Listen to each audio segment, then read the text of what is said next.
డబ్బు, అనారోగ్యం, ఉద్యోగం, వ్యాపారం, అప్పులతో బాధపడుతున్నారా? మీకోసమే లాంచ్ యువర్ ఫ్యూచర్ ప్రోగ్రామ్. నమస్తే, వెల్కమ్ టు సుమన్ టీవీ. నేను విష్ణు. ప్రస్తుతంతో పాటు senior stock market analyst GV Satyanarayana గారు ఉన్నారు. వారితో మాట్లాడదాం. సార్ నమస్తే. సార్ నమస్తే. సార్ సత్యనారాయణ గారు, చాలా మంది బ్యాంకుల నుంచి లోన్లు తీసుకుంటుంటారు. అవును. ఈ లోన్ అమౌంట్ ని మనం ప్రతి నెల ఈఎంఐ రూపంలో కడుతుంటాం. అవును. అయితే చాలా మంది ఒక 3 నెలల్లో 6 నెలల్లో లేదంటే ఒక సంవత్సరం పాటు ఈఎంఐ కట్టిన తర్వాత వాళ్ళకున్న ఆర్థిక కారణాల వల్ల లేదంటే వేరే ఇతర సమస్యల వల్ల చాలా మంది ఈఎంఐ కట్టలేక ఆగిపోతుంటారు. అవును. సో ఈ సందర్భంలో ఏమవుతుందంటే ఈఎంఐ కట్టలేదని చెప్పి బ్యాంకు నుంచి బ్యాంకు స్టాఫ్ లేదంటే ఏదైనా రికవరీ ఏజెంట్లు వచ్చి ఆ లోన్ అమౌంట్ ఆ రికవరీ కోసం మన ఇంటి చుట్టూ తిరిగిపోతుంటారు, మనల్ని ఇబ్బంది పెడుతుంటారు కదా. సో ఇటువంటి అన్ని రకాల సమస్యలకు చెక్ పెట్టేందుకు రిజర్వ్ బ్యాంక్ ఆఫ్ ఇండియా ఒక కొత్త డెవలప్మెంట్ ని తీసుకొచ్చిందంటూ కూడా ఆర్టికల్ ఒకటి చూశాను. అవును. ఏంటి అసలు ఆర్టికల్ లో ఏముంది? రిజర్వ్ బ్యాంకు ఎటువంటి డెవలప్మెంట్ ని తీసుకొచ్చిందంటారు? ఓకే, ఇప్పుడు మీరు అన్నట్టు చాలా మందికి ఈ మధ్య కాలంలో ఇటువంటి సమస్య ఎక్కడో ఒక దగ్గర ఎప్పుడో ఒకసారి ఎదురవుతుంటాయి. ఏం జరుగుతుంది అంటే ఏమవుతుంది అంటే, ఫస్ట్ ఈ స్టేట్ గవర్నమెంట్ సెంట్రల్ గవర్నమెంట్ వాళ్ళకైతే ఇబ్బంది ఏమి ఉండదు. ఎందుకోసం అంటే వాళ్ళకి లైఫ్ అంటే రిటైర్మెంట్ వరకు ఉంటుంది కాబట్టి ఏదైనా ప్రాబ్లం ఉన్నా కానీ వాళ్ళకి క్రెడిట్ కోఆపరేటివ్ సొసైటీలు ఉంటాయి, వాళ్ళు హెల్ప్ చేస్తారు.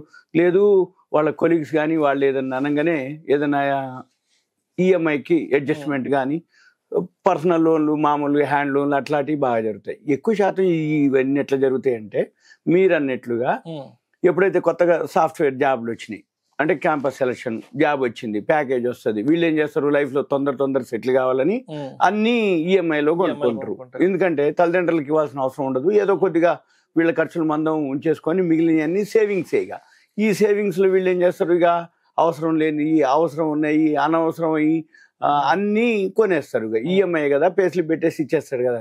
అయితే ఎక్కడో ఒక దగ్గర మీరు అన్నట్టు మిస్ మ్యాచ్ అయ్యి ఏదన్నా జరిగినప్పుడు ఒక 6 నెలలు సంవత్సరం అయిపోయినాక, లేకపోతే వీళ్ళు ఇంకేదన్నా ప్రాబ్లం తోటో, లేకపోతే ఆ జాబ్లో కానీ లేకపోతే జాబ్లే అటువంటివి జరిగినప్పుడు ఏమవుతుంది, ఈఎంఐలు ప్రాబ్లం అవుతుంది. వీళ్ళ అమౌంట్ కంటే కూడా ఎక్కువ కెపాసిటీకి కానీ లేకపోతే ఎక్కువ కానీ ఎప్పుడైతే ఈఎంఐలు కట్టాల్సి వస్తుందో అక్కడ మీరు అన్నట్టు ప్రాబ్లంలో పడతారు. అయితే ఈ ప్రాబ్లంలో పడి మళ్ళీ ఆయన ఇంకో జాబ్ ఎత్తుకోనో, లేకపోతే రికవరీ అయ్యటమో, లేకపోతే అంతకుముందు ఇంటికాంచి తెచ్చుకునేయో, లేకపోతే లేదు అనుకుంటే ఇంకో పద్ధతిలో ఏంటంటే ఏదన్నా పెద్దవాళ్ళకి, ఇంట్లో వాళ్ళకి ఏదన్నా హెల్త్ కానీ హాస్పిటలైజేషన్ కానీ ఏదైనా జరిగినప్పుడు పెద్ద మొత్తం ఖర్చు అయిపోతుంది. ఈ పెద్ద మొత్తం ఖర్చు అయినప్పుడు ఏమవుతుంది, ఈ ఈఎంఐలకి అడ్జస్ట్ కాదు. అప్పుడు మీరు అన్నట్లు జరుగుద్ది. జరిగేది ఏందో ఇప్పుడు ఆర్బీఐ ఏం చెప్పింది అనేది మనం చూద్దాం. అయితే ఇటువంటి టైంలో ఏదైతే ఇలాంటి పరిస్థితులు ఈఎంఐ కట్టలేని పరిస్థితులు ఏదైతే వస్తుందో ఆర్బీఐ కొన్ని మార్గదర్శకాలు అనౌన్స్ చేయడం జరిగింది. వీళ్ళు ఎవరైతే ఈఎంఐలు కట్టరో అయితే వీళ్ళకి ఏమన్నా ఉంటుందంటే, ఈఎంఐలు కట్టకపోతే పోలీస్ కేసు పెడతారు, లేకపోతే లోన్ రికవరీ ఏజెంట్లు వచ్చి మీరు అన్నట్టు డిస్టర్బ్ చేయటం, లేకపోతే వాట్సాప్ చేయటం, ఫోన్ చేయటం, మనం ఎక్కడుంటే అక్కడికి వచ్చి వాళ్ళు వేధింపులు ఉంటాయి. అందుకని ఇవన్నీ ఉండవు అనమాట. ఇప్పుడు చెప్పబోయేది మనం ఈ వీడియోలో అటువంటివి ఏవైతే ఉన్నాయో వాళ్ళు వేధిస్తూ ఉంటారు. కానీ మనం ఈఎంఐ కట్టకపోవటం అనేది క్రిమినల్ కేసు కాదు అనేది ఆర్బీఐ స్పష్టం చేయడం జరిగింది. ఈ క్రిమినల్ కేసు ఏంటిది అంటే, ఇప్పుడు డిఫాల్ట్ అయిన అంటే సపోజ్ ఇప్పుడు లోన్ తీసుకున్నావు, డిఫాల్ట్ అయిన కానీ జైల్లో పెట్టడం కానీ లేకపోతే శిక్షలు ఎదుర్కోవటం కానీ ఉండవు అనమాట. అయితే లోన్ మనం ఏదైతే తీసుకున్నామో ఆ లింకుకి సంబంధించిన చెక్ బౌన్స్ ఉంటుంది. ఇప్పుడు సపోజ్ ఆ బ్యాంక్ డీటెయిల్స్ కానీ ఆ బ్యాంక్ చెక్లు కొన్ని ఇవ్వటం కూడా జరుగుతుంది. ఏది కొన్ని ఈఎంఐలకి ఆ లోన్ తీసుకున్నప్పుడు చెక్ బౌన్స్ కేసు కింద నిన్ను ఫైల్ చేస్తారు. ఈ ఫైల్ చేసినప్పుడు మళ్ళీ నువ్వు కోర్టుకు అటెండ్ అవ్వటం, క్రిమినల్ కేసులు అవన్నీ మామూలుగా ఉండేది. కానీ ఈ విషయంలో అటువంటిది ఉండదు అనేది ఈఎంఐలో ఆర్బీఐ అనౌన్స్ చేయడం జరిగింది. అదేంటిది అనేది ఏంటిదంటే, ఈ పర్పస్ మీదనే మిమ్మల్ని జైలుకు పంపించటం కానీ జైలు పాలు చేయటం కానీ ఉండదు అనేది దీనికి సంబంధించిన ఆర్బీఐ గైడ్ లైన్స్ అనమాట. క్రిమినల్ కేసులు అయితే ఉండవు. కానీ ఇది మైనస్ పాయింట్లు ఏంటిది, ఇంకా క్రిమినల్ కేసులు ఉండవు కదా, చెక్ బౌన్స్ కేసుకి ఏం సంబంధం లేదు కదా అని నువ్వు అనుకోకూడదు. లోన్ తీసుకొని ఈఎంఐ లెగ్గొట్టచ్చు అని అనుకోకూడదు. అయితే ఇంకోటి ఏంటిదంటే, కొన్ని వెసులుబాటుకే ఇవ్వటం జరిగింది తప్ప మళ్ళీ నువ్వు లోన్ రీపే చేయాల్సిందే. అయితే నువ్వేం చేయాలి, ఎవరైతే లోన్ తీసుకుంటారో ఆ ఎవరైతే ఈఎంఐలు కట్టలేకపోతారో ఫస్ట్గా ఏం చేయాలి, ఆ ప్రాబ్లం కానీ ఏదైనా ఉంటే మనము అది క్రెడిట్ స్కోర్ మీద పడుతుంది. ఇప్పుడు నువ్వు డిఫాల్ట్ అయిపోయినావు, డిఫాల్ట్ అయినప్పుడు ఆటోమేటిక్ గా సివిల్ స్కోర్ మీద పడుతుంది, క్రెడిట్ స్కోర్ మీద పడుతుంది. పడ్డప్పుడు ఏం జరుగుతుంది, నీకు ఫ్యూచర్ లో గానీ ఫర్దర్ లో గానీ లోన్ రావిగా. ఎందుకంటే నీది ఫస్ట్ చూసేది సివిల్ స్కోర్, క్రెడిట్ హిస్టరీ బాగాలేదు కదా, ఆటోమేటిక్ గా నీకు పైసలు లోన్ రాదు, అదొక మైనస్ పాయింట్. ఇక రెండోది ఏంటిది, ఫ్యూచర్ లో నీకు ఎటువంటి ఇప్పుడు ఇది ఈ లోన్ తీర్చినా నీది మాత్రం అదే మైనస్ పాయింట్ ఉంటుంది కాబట్టి ఇక దానికి అవకాశం లేదు, అది మైనస్ పాయింట్.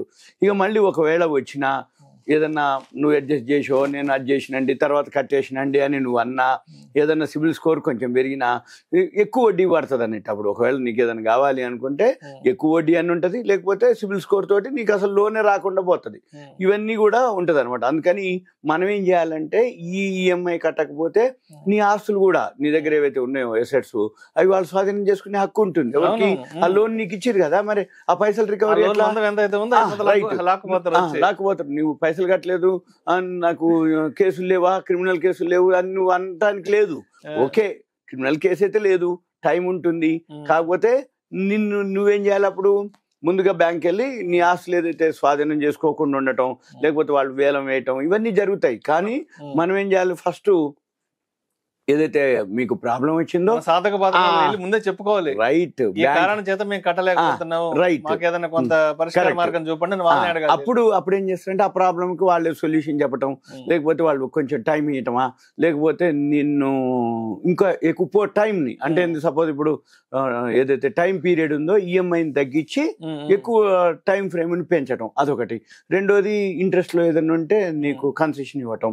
ఇప్పుడు జనరల్ గా అన్ని జరుగుతాయి. ఇప్పుడు కొన్ని బిజినెస్లు ఉన్నాయి, కరోనా టైంలో ఇండస్ట్రీ స్టార్ట్ చేసిండు, వాళ్ళు ఈఎంఐలు కట్టరు, వడ్డీలు కట్టరు. తర్వాత ఏమైతుంది, ఏదైనా సెట్ కాగానే వడ్డీని మాఫీ చేయటం, లేదు అనుకుంటే వన్ టైం సెటిల్మెంట్ గా ఒకవేళ ఏదైనా జరిగితే ఇటువంటివన్నీ బ్యాంకులు చేస్తాయి. ఎప్పుడు నీ నుంచి వాళ్ళకి ఇది నిజాయితీగా ఒక ప్రైర్ ఇన్ఫర్మేషన్ ఉన్నప్పుడే, అంతే తప్ప అందరూ అంటే నాకు వన్ టైం సెటిల్మెంట్ ఈ వడ్డీలు మాఫీ చెయ్యి, నాది 5 ఏళ్ళది 10 ఏళ్ళు చెయ్యి, 15 ఏళ్ళు చెయ్యి అంటే చెయ్యరు. కాకపోతే మనం ఏంటిది, ముందుగా బ్యాంక్ వాళ్ళని కలవటం, రైట్ విషయం చెప్పటం, చెప్పి చేస్తే వాళ్ళు ఏం చేస్తారు, దానికి సొల్యూషన్ చెప్పటం. కాదు బాబు ఇలా చెయ్యి, లేదు అనుకుంటే కొంత కట్టు, లేకపోతే కొంత టైం తీసుకో, లేదు కొంత వడ్డీ మాఫీ ఇస్తాం, లేదు కొంత నువ్వు ఏదన్నా రికవరీకి ప్లాన్ చేసుకో, లేదు అనుకుంటే మీరు అన్నట్టు ఆ ఆస్తులు కానీ అసెట్స్ ఏవైతే తీసుకున్నాయో కొంచెం అమ్మేసుకోవటమైనా అమ్మేసుకొని, లేకపోతే ఇంకెక్కడన్నా ఏదైనా ప్లాన్ చేసుకొని చేయాలన్నమాట. ఇవన్నీ కూడా ఇది క్రిమినల్ అయితే కాదు. ఈఎంఐ కట్టకపోవటం వల్ల అనేది కాకపోయినా మనకి ఫ్యూచర్ లో ఏమవుతుంది, ఈఎంఐ కట్టకపోవటం, క్రెడిట్ స్కోర్ పడిపోవటము, రెండోది ఉత్తరోత్తర మనకి లోన్స్ రాకపోవటం, ఇవన్నీ ఒక నెగిటివ్ అనమాట. ఎప్పుడైనా కానీ ఇవన్నీ కూడా ఫస్ట్ పే స్లిప్ పెట్టగానే ఎంతైతే ఈజీగా వచ్చిందో మళ్ళీ ప్రాబ్లమ్స్ కూడా నువ్వు రెక్టిఫై చేసుకుంటే తప్ప అది కూడా జరగదు అనమాట. అందుకని ఏదైతే ఈ RBI రూల్స్ వచ్చినాయో వెంబటే మనం ఆ సమస్యని పరిష్కరించుకోవాల్సిన అవసరం అనేది మంచిదనమాట. అయితే దీనికి సంబంధించి ఏదైతే ఉందో ఇంకా తీసుకునేటప్పుడే మనం కొంచెం కనుక ఆలోచిస్తే అసలు ఈఎంఐ డిఫాల్ట్ అనేది ఉండదు. కాకపోతే జనరల్గా ఏంటంటే అందరికి అట్లా అనిపించదు. జాబ్లో జాయిన్ కాగానే నాకు 5 లక్షల ప్యాకేజ్ ఉంది, 10 లక్షల ప్యాకేజ్ ఉంది, నేను కారు రైట్ అన్ని టకటగా 50 లక్షలు హౌస్ లోన్లని, లేకపోతే ఇంట్లో పెద్ద పెద్ద టీవీలు, డిష్ వాష్లు, వాషింగ్ మిషన్లు, ప్రతిదీ అవసరం. ఇంటీరియర్ అవసరం లేకపోయినా ఇక అన్ని కొనేయటం, ఏసీలు కొనటం, రూమ్ కో ఏసీ పెట్టడం, ఏమనంటే ఈఎంఐ అంటారు. తర్వాత ఈఎంఐ కట్టకపోవటం, ఈ కరెంట్ బిల్లు పెరగటం, లేకపోతే రెంట్లు పెరగటం, వీళ్ళు షిఫ్ట్ కావటం, లేకపోతే ఆ జాబ్ మీరు అన్నట్టు ఏదైనా జరిగి తీసేయటం, రెండు జరగవచ్చు. ఇది కథ. సో మొత్తానికి లోన్ కల్పించలేని పరిస్థితుల్లో మనకున్న ఇబ్బందులు ఏంటో మన సాధక భాగాలను మర్యాదపూర్వకంగా బ్యాంక్ మేనేజర్ ని కలిసి విషయం చెప్పి అన్ని చెప్పుకుంటే ఓకే. దాని తర్వాత మన లోన్ టెన్యూర్ ఏదైతే ఉందో డ్యూరేషన్ ని పెంచడం, వడ్డీ రేట్ తగ్గించడం, అలాంటి ఇతర పరిష్కార మార్గాలను చెప్పడం వల్ల మనకు కొంత మోడ్ ఆఫ్ వెసులుబాటు అనేది కరెక్ట్. అంతే, అది అంతే, వేరే. Thank you sir. Thank you so much Satyanarayana గారు. సుమన్ టీవీ ప్రేక్షకులకు ధన్యవాదాలు.